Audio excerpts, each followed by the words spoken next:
Kyle said they were trying to get something done in the off season. Did it get done now because their asking price or your asking price got higher, or they agreed?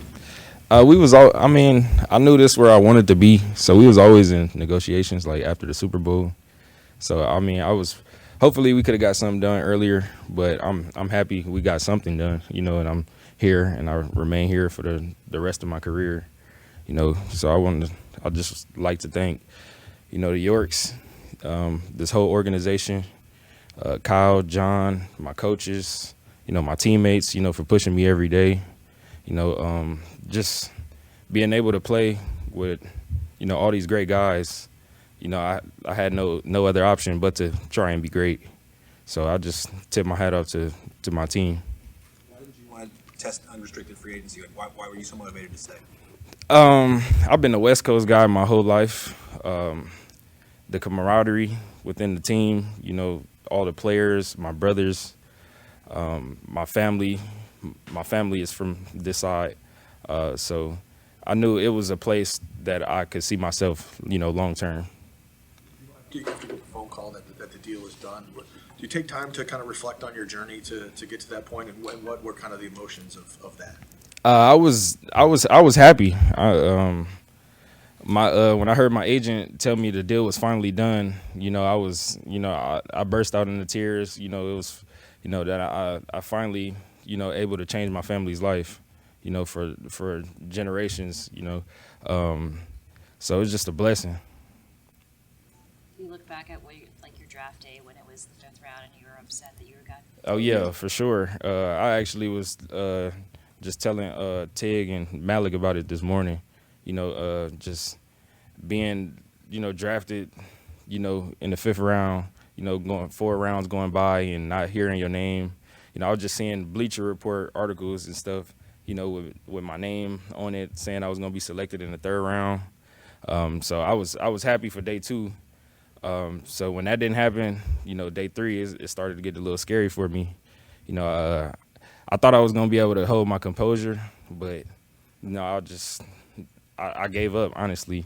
And then there was a 408 number calling.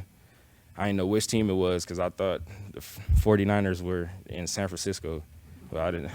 So when I answered the phone, it was John, and I immediately just started screaming yes, like it finally happened. And after that, it was just all up to me, to just put everything into the plan. Kyle was recounting the time when you got him fined. What do you remember about that? I remember it was posted by accident. So when I posted it, I just seen my phone kept going off, and I was like, I didn't post nothing on Instagram. So then when I looked back, it was everywhere. Then I seen the Sports Center, and I was like, oh, this is bad. I might be cut. Yeah, I was I was like, I might be cut. So I was nervous. I remember Coach CU, Corey Underland, I remember him calling me, and he was like, why did you post that?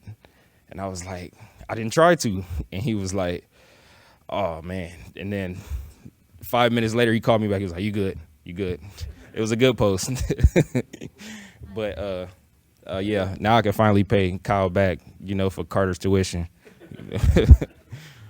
Kyle mentioned that after your rookie year, your confidence was a little bit down, and now that you're one of the more confident people, if not the most confident person on the team, when did that really change for you? That really took place when I had my son. At that time, the season had just ended. He was about 6 months. I had moved to Arizona, and I felt like that was like my growth stage.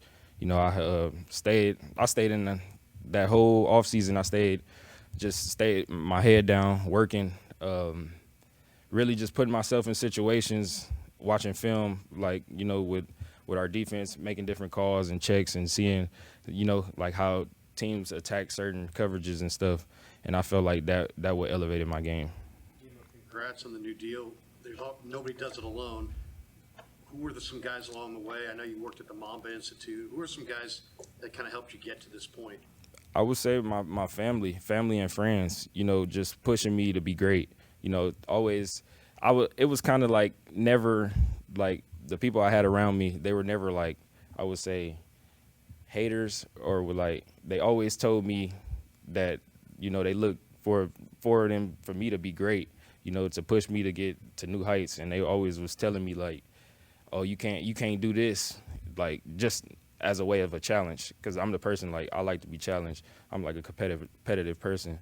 So when they would tell me stuff like that, I would like to try to prove them wrong. So I would say they actually, you know, molded me to the player I am right now. At the time that you were drafted, we learned that you had a connection with Richard Sherman, both being from LA. How big of an influence has he been? And I just realized also when you were talking about the 5th round, he also dropped to the 5th round. Is that something that you've talked to Richard about? Oh yeah, for sure. You know, he paved the way, you know, for guys like me in my area. You know, he was like one of the first to do it. So to see him get a big contract, it was like motivation to me to let me know that I can do the same. And, you know, I appreciate him also, you know, for just being that big brother and, you know, calling me, you know, when times weren't good, and just getting me through it and just telling me to be that dog. You said you weren't in a rush to get a deal done. You were more focused on kind of solidifying yourself as a top corner in this league. Do you feel like this deal solidifies that everybody else now agrees with kind of how you viewed yourself? Oh yeah, for sure.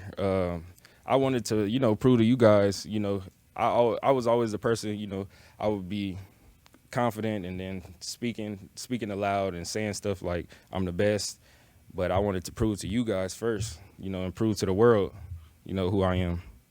Do you feel this deal puts a target on your back, or do you feel like it's already been? Oh yeah, I mean, I'm happy if it did put a target on my back, because, you know, I'm ready for anything.